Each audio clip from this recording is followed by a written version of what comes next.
안녕하십니까. 어깨 아프면 견우아입니다. 오늘 견우가 견쇄관절염과 견쇄관절 점액낭염의 차이에 대해서 알려드리는 시간을 갖도록 하겠습니다. 견쇄관절염, 견쇄관절 점액낭염 들어는 보셨나요? 낯선 이름이긴 하지만 우리 일상에서 흔히 볼 수 있는 어깨 질환 중 하나입니다. 오십견, 어깨 석회성 건염, 어깨 회전계 파열처럼 잘 알려져 있진 않지만 우리 일상생활에서 자주 보는 어깨 질환 중 하나로 견우가 오늘 시간을 통해서 자세히 알려드리는 시간을 갖도록 하겠습니다. 견봉과 쇄골이 만나는 지점을 견쇄관절이라고 하고 여기에 외상이나 퇴행성 변병 등의 변화로 인해 관절염이 생긴 것을 견쇄관절염이라고 합니다. 견쇄관절 점액낭염은 견봉에서 가장 높게 솟은 부위인 점액낭에 염증이 생긴 것을 견쇄관절 점액낭염이라고 합니다. 어깨 관절을 이렇게 보시면 상완골이 있고요. 날개뼈, 견갑골이 있고요. 쇄골이 있습니다. 견갑골과 쇄골이만 여기를 바로 견쇄관절이라고 하는 거고요. 여기 톡 붉은 여기를 견쇄관절 점액낭이라고 하는 겁니다. 그리고 이쪽에 문제가 생긴 걸 견쇄관절염이라고 하는 거겠죠. 그 다음에 이쪽에 문제가 생긴 걸 견쇄관절 점액낭염이라고 합니다. 두 가지 질환이 따로 발생하기도 하지만 같이 있는 경우가 흔하며 다른 어깨 질환과 함께 발병하는 경우도 자주 볼 수 있습니다. 자, 견쇄관절염과 견쇄관절 점액낭염은 좀 전에도 위치를 보여드렸지만 견쇄관절이 있는 곳과 견쇄관절 점액낭이 있는 곳이 위치가 거의 비슷합니다. 그래서 따로 있는 경우도 있지만 견쇄관절 점액낭염이 있는 사람들은 견쇄관절염이 있는 경우도 많고 두 가지가 혼합되는 경우가 많고요. 어깨 충돌 증후군과 같이 다른 어깨 질환과 같이 병합해서 있는 경우도 자주 볼 수 있습니다. 생기는 위치가 약간 다르긴 하지만 병발 원인은 비슷합니다.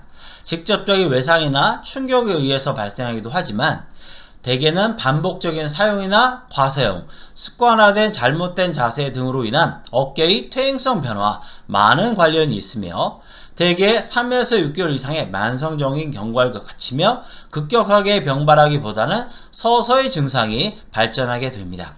특히 구부정한 자세에서 장시간 고정된 자세로 작업을 하는 경우 문제가 되는 경우를 흔하게 볼 수 있습니다. 구부정한 자세에서 장시간 고정된 자세로 작업을 하는 경우 언제가 될까요? 컴퓨터로 하루 종일 일을 하는 분들, 예를 들어서 개발자, 컴퓨터로 하루 종일 일을 하시는 은행원들 또는 학생들 이런 거 하다 보면 계속 이런 자세를 하게 되죠. 그 다음 자세도 무너지게 되면서 그 상완골이라든가 견갑골이라든가 쇄골 이런 쪽에 무리가 가해지면 생기는 것 중에 하나가 바로 견쇄관절염, 견쇄관절 점액낭염입니다. 그래서 견쇄관절 점액낭염이라든가 견쇄관절염은 반복적인 사용이나 과사용도 상당히 있지만 습관화된 잘못된 자세가 상당히 중요합니다. 그래서 바른 자세를 유지하는 노력이 필요하고요. 솔직히 아무리 바른 자세를 취한다고 하더라도 우리 컴퓨터 사용해 보셨잖아요. 1시간, 2시간, 3시간 하다 보면 자세가 무너져요. 그러면 잘못된 습관화된 자세를 바로잡기 위해서 어떻게 하는 게 좋을까요? 자주 일어났다 앉는 것도 상당히 좋은 방식 중에 하나입니다. 견쇄관절염은 다른 관절염과 다르게 팔 사용 시 뻐근하고 시큰하고 결리는 어깨 통증이 있으나 통증의 정도가 그리 심하지는 않고 견쇄관절에 가동 범위 제한이 있긴 하지만 오십견이나 어깨 석회성 건염에서 같이 심각한 가동 범위 제한은 없어 팔을 올리라고 하면 아프다고 하면서도 팔을 올릴 수 있는 게 다릅니다. 통증 자체가 심하지 않고 좋았다 나빴다를 반복하게 심지어는 어깨 통증을 치료해야 하나 말아야 하는 선택의 기로에 빠지기도 합니다. 우리가 오십견이나 어깨 석회성 건염의 그 공통점 중에 하나는 뭐냐면 상당히 통증이 심해요. 극통이 있으면서 가동 범위 제한이 있어요. 견쇄관절이라는 곳에 문제가 생겼으면 어깨 통증도 진짜 되게 심할 것 같고 가동 범위 제한도 있을 것 같지만 그런 게 하나도 없어요. 그냥 뻐근하고 시큰하고 결리 이런 정도의 통증이세요. 그러니까 참을만 하잖아요. 그것도 좋았다 나빴다를 반복하는 게 되게 많아요. 그러다 보니까 치료해야 되나 말아야 되나 에이 그냥 지내지 이렇게 하다 보면 만성화되는 패턴을 맞는 거예요. 우리가 컴퓨터 같은 거 할 때도 볼게요. 뭐 학생이라든가 견우도 컴퓨터를 하지만 1시간, 2시간 하는 경우 있거든요. 그렇게 한 번 했다고 해서 견쇄관절, 점액낭염, 견쇄관절염 오는 게 아니에요. 그런 것들이 하나하나 누적되다 보니까 내가 참을 수 있는 역치를 넘어서면서 빵 터지는 게 바로 견쇄관절염, 견쇄관절 점액낭염입니다. 그래서 어느 날 컴퓨터 한두 시간 했다고 생기는 것이 아니라 그런 것들이 누적되면서 경과를 거치면 생기기 때문에 급성으로 생기기보다는 만성으로 생기는 것이 바로 견쇄관절염, 견쇄관절 점액낭염입니다.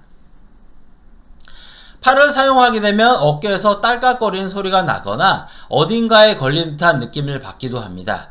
극심한 어깨 통증과 심각한 가동범위 제한을 갖는 것이 아니기에 외전시 아프다고 하면서도 팔을 올릴 수 있는데 이때 아픈 곳을 지적하라고 하면 삼각근 부위가 아닌 견봉 부위를 가리키며 해당 부위에 압통 반응을 보입니다. 일부에서는 견쇄관절의 부기와 현저한 돌출 양상을 보이기도 합니다. 자, 어깨가 아프다고 왔을 때 ROM 검사를 하기 위해서 외전 동작을 보면서 팔을 올리라고 하면요, 하다가 아프다고 할 때 환자한테 어디가 아프세요? 라고 지적을 하면 여기요! 라는 게 바로 견쇄관절염, 견쇄관절 점액낭염입니다.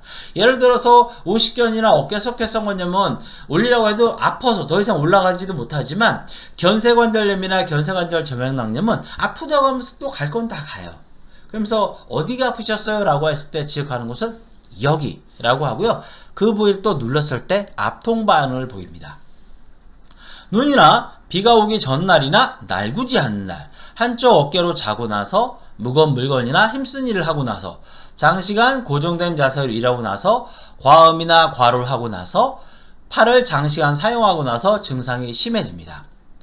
극심한 어깨 통증이나 운동 범위 제한을 동반하는 오십견이나 석회성 건염과는 현저히 다른 어깨 질환이다 보니 처음부터 치료를 하기보다는 불편과 통증이 심해지고 나서 혹은 통증이 오래되다 보니 큰 병으로 진행하는 건 아닌가 하는 불안한 마음에 치료를 시작하는 경우가 많아 만성화되는 경향을 보입니다.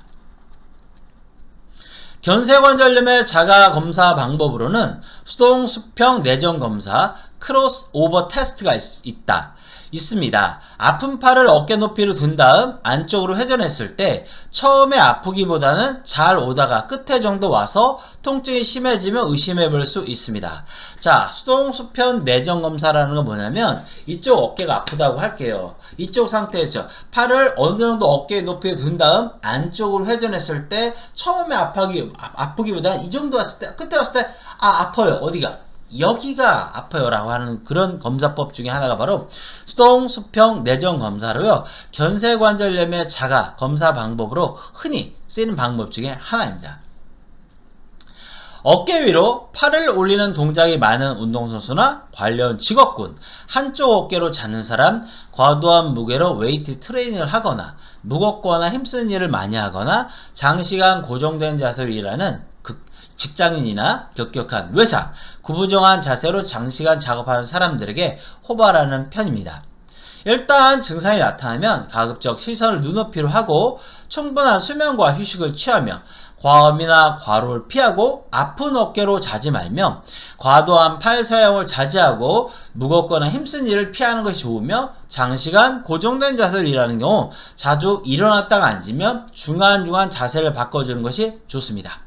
아울러 아픈 부위를 만지거나 마사지하지 않는 게 중요합니다. 아까도 말씀드렸죠. 컴퓨터를 많이 하거나 공부를 오래 하거나 장시간 고정된 자세로 있다 보면 처음엔 바른 자세로 앉아요. 그러나 조금씩 지나면 자세가 무너져요.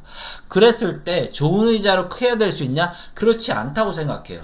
좋은 의자도 상당히 도움이 되지만 결국 내 몸에서 받쳐줄 수 없기 때문에 그러한 곳에 변화를 줄 수 있는 것은 자주 일어났다 앉는 거예요. 그러면서 좋은 의자 사용한다면 더욱더 도움을 받을 수 있겠죠. 한의학에서는 견봉 주변 근육을 풀어주는 도침이나 침, 염증을 케어하는 봉약침, 견쇄관절의 정상적인 치료를 도와준 치료 한약, 관절 가동 범위의 정상화에 기여하는 근막 이완, 추나 등을 사용해서 효과적인 치료를 돕고 있습니다. 견쇄관절염, 견쇄관절 점액낭염은 치료가 중요합니다. 그러나 무엇보다 중요한 것은 예방이라는 사실 절대 잊어서는 안 될 것 같습니다.